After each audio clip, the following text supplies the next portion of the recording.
પાટણ જિલ્લાના મીઠી વાવડીના અરવિંદભાઈ પટેલે સૂર્ય ઉર્જાથી ચાલે તેવો દવા છાંટવાનો પંપ બનાવી ખેડૂતોને મોટી રાહત આપી છે.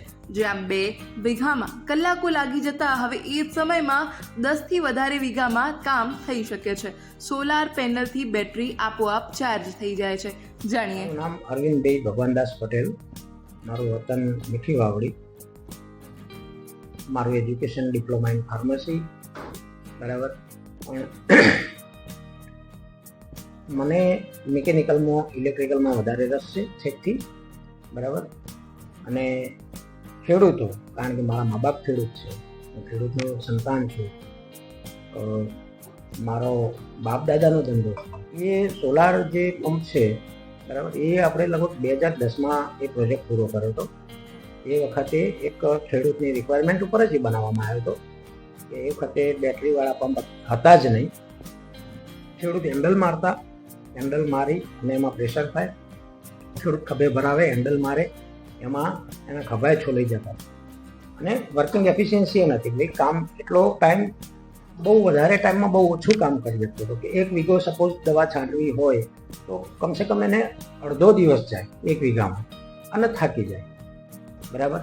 તો એવી ફરિયાદ લઈને એક ખેડૂત મારા જોડે આવ્યો હતો.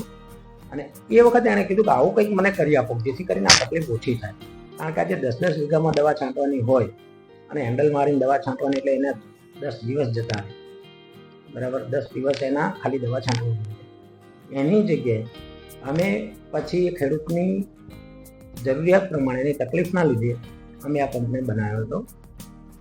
અને એ વખતે અમે પહેલું તો એકચ્યુઅલી એવું વિચાર્યું કે બેટરીથી ચાલતો પંપ બનાવીએ, બરાબર. તો એ જૂની એ વખતની બોડીમાંથી મોટર, બેટરી આ બધું લગાવી અને અમે પંપ બનાવ્યો હતો.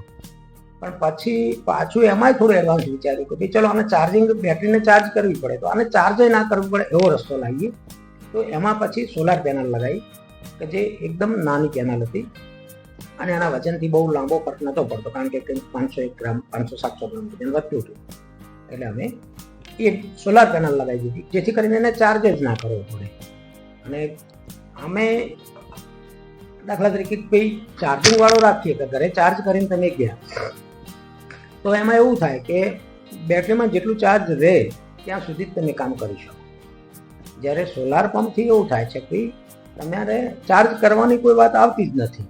એ ઓલવેઝ ચાર્જિંગ માં ફૂલ ચાર્જ જ પડ્યો હોય, ઘરે પડ્યો રહ્યો હોય તો એ પ્રકાશથી એ ચાર્જ થઈ જતો હોય થોડો ઘણો. જ્યારે તમે ખેતર જાઓ એટલે એ તડકાથી ખેતર પહોંચતા થોડું ઘણું ચાર્જિંગ થઈ જાય, કે જેના કારણે તમારું કામ ચાલુ થઈ જાય. તો કામ એ ચાલુ રહે અને ચાર્જિંગ એ થતું રહે કોન્સ્ટન્ટલી. એટલે આખો દિવસ એ પંપ વગર ચાર્જ કરે થઈ શકતો. તો એવા તક એક દિવસમાં 5-5 વીઘા દવા છાંટી દેતો. એટલું સરળતાથી કામ થઈ ગયું.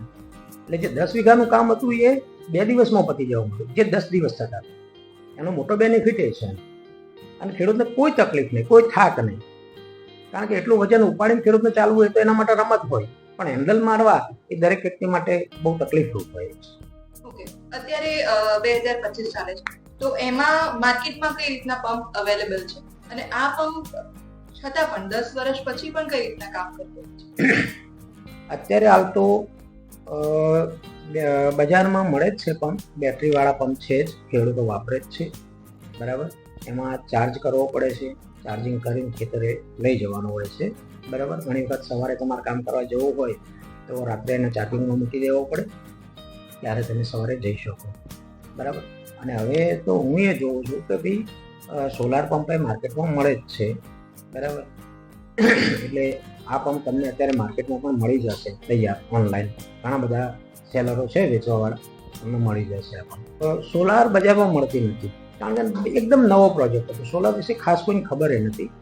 તો એ વખતે લગભગ ગણો ને,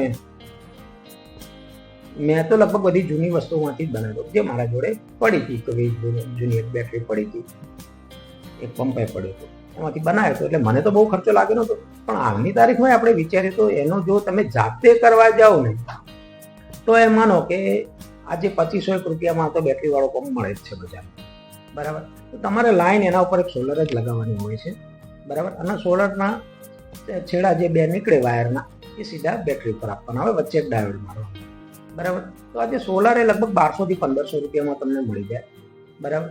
અને એને તમે સીધી લગાવી દેશો તો એ વાંધો નથી, પાછળ સીધી બેક સાઈડમાં લગાવી દો અને એનું કનેક્શન કરી દો, અથવા કોઈ ઇલેક્ટ્રોનિક્સનું કામ કરતો હોય એના જોડે જશો તો એ કરી આપશે, બરાબર. તો ખેડૂતને સરળ છે. તો એક ચાર્જરની માથાકૂટ મટી જશે કે જે સીધી તમે સોલાર લગાવી શકો જાતે. રિંકુ ઠાકોર, લોકલ 18, મહેસાણા.